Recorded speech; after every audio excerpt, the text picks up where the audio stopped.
करेंगे अपने FMCG space की दो अच्छी कंपनियों के बारे में। नंबर 1 मिसेस बैक्टर्स फूड और नंबर 2 बीकाजी।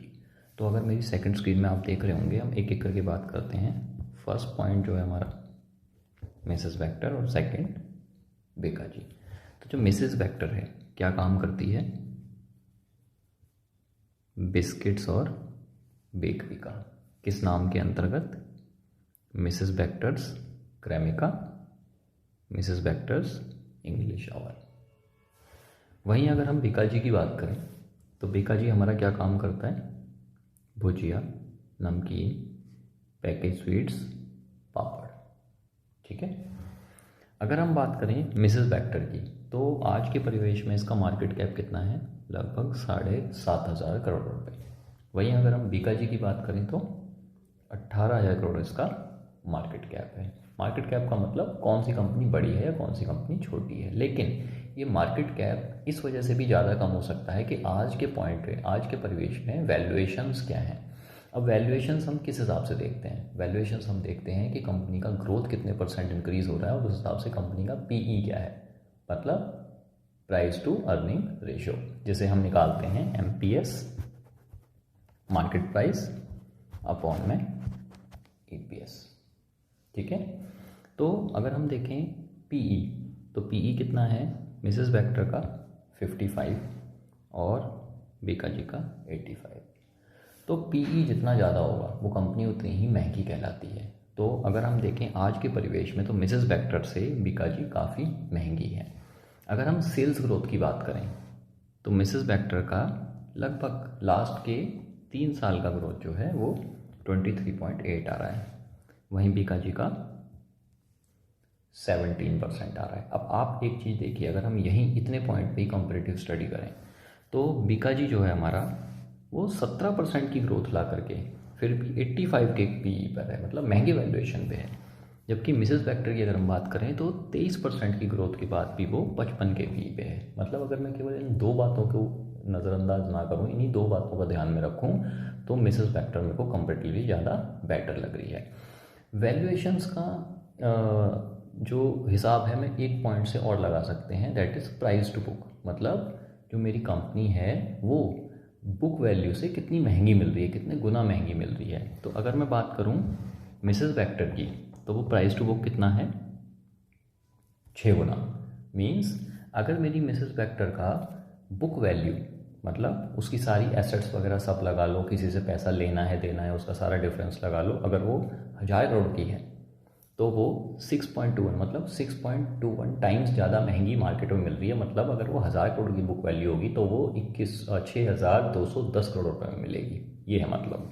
वहीं अगर मैं बीकाजी का प्राइस टू बुक देखूं तो वो मिसेस बैक्टर से डबल है। यानी केवल अगर मैं इतना देखूं, पी रेशो देखूं, प्राइस टू बुक देखूं और लास्ट 3 सालों की ग्रोथ देखूं, तो मेरे को मिसेस बैक्टर जो है वो बीकाजी से बहुत सस्ता नज़र आ रहा है।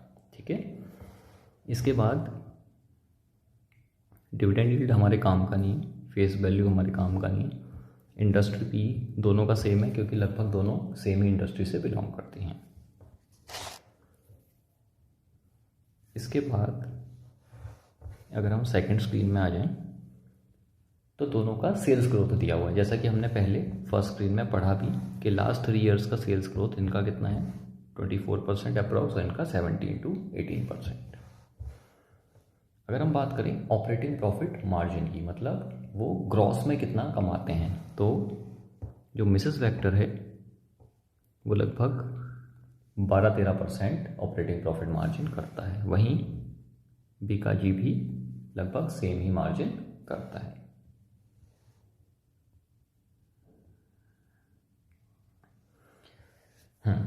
इसके बाद आ जाते हैं हम कैश फ्लो स्टेटमेंट पे।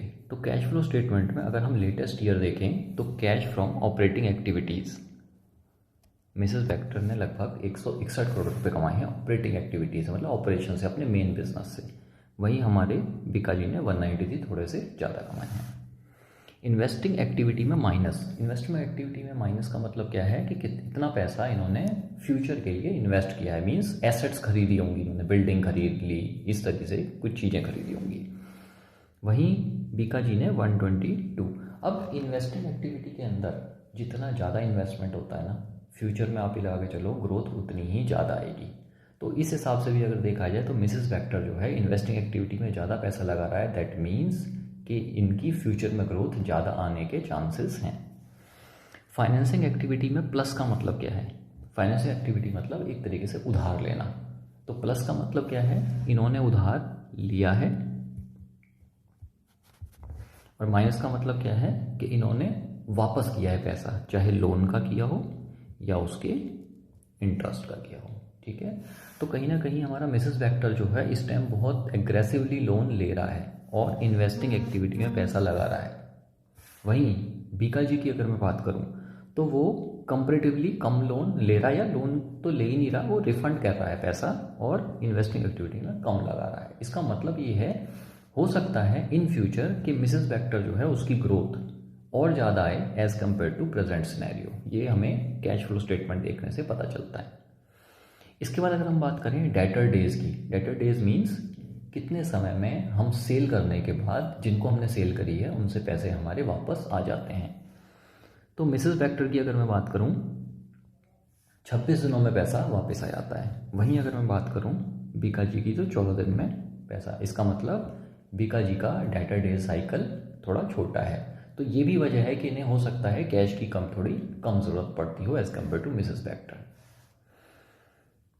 इसके बाद अगर हम इन्वेंट्री डेज की बात करें, मतलब कितने दिन इन्वेंट्री रखी रहती है, तो मिसेस बेक्टर 50 डेज। तो यहाँ पर भी मिसेस बेक्टर की इन्वेंट्री ज़्यादा टाइम तक रखी रहती है। देखो बीका जी में ना एक छोटी सी प्रॉब्लम है बस, वैसे तो ठीक ठाक है, लेकिन एक छोटी सी प्रॉब्लम है ट्रांसपोर्टेशन की। बीका जी जो है ना वो नमकीन को बीकानेरी नमकीन कह करके बेचता है, और जब वो कोई बीकानेर कह करके बेचता है तो उसे बीकानेर में बनवानी पड़ेगी, और जब बीकानेर में वो बनवाएगा तो उसकी ट्रांसपोर्टेशन कॉस्ट बहुत ज़्यादा हो जाएगी। तो एक ही प्रॉब्लम है जिससे कि उनकी एक ट्रांसपोर्टेशन कॉस्ट इंक्रीज़ हो जाती है, जो over and above Mrs Bector है। मिसेस बेक्टर में ऐसा कोई पॉइंट नहीं है।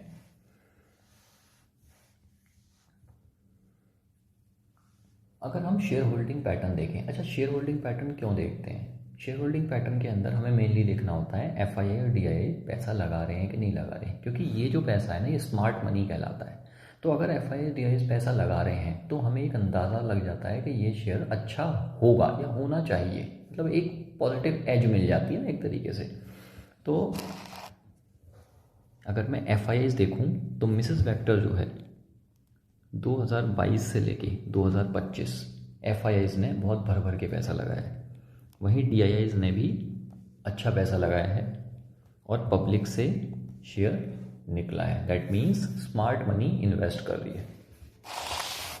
वहीं हम बात करें मिसेस बेक्टर की, तो मिसेस बेक्टर के अंदर लगभग 75% तो प्रोमोटर्स के पास ही है, जिनकी कंपनी के ओनर हैं। जो एफआईआईज और डीआईआईज ने पैसा लगा रखा है लेकिन कंपेरेटिवली बहुत कम है as compared to Mrs Bector. तो अगर मैं नटशेल में बात करूं तो मिसेस बेक्टर और बीका जी की कंपैरेटिव स्टडी अगर हम करें तो हमें ये समझ में आ रहा है कि बीकानेर जो है बीका जी जो है वो कंपैरेटिवली थोड़ा ज़्यादा महंगा है as compared to Mrs Bector. 2 या 3 पर्सपेक्टिव पे हमें मिसेस बेक्टर ज़्यादा बेटर लग रहा है। फर्स्ट,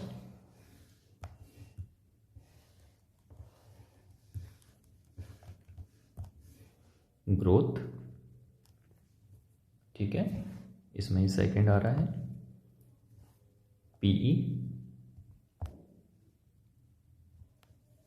अच्छा आरओई भी लगभग देखो बराबर है, मतलब कितना रिटर्न करते हैं ROE, return on equity.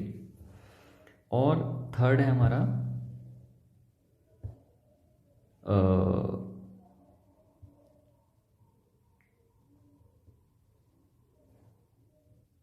Price to book.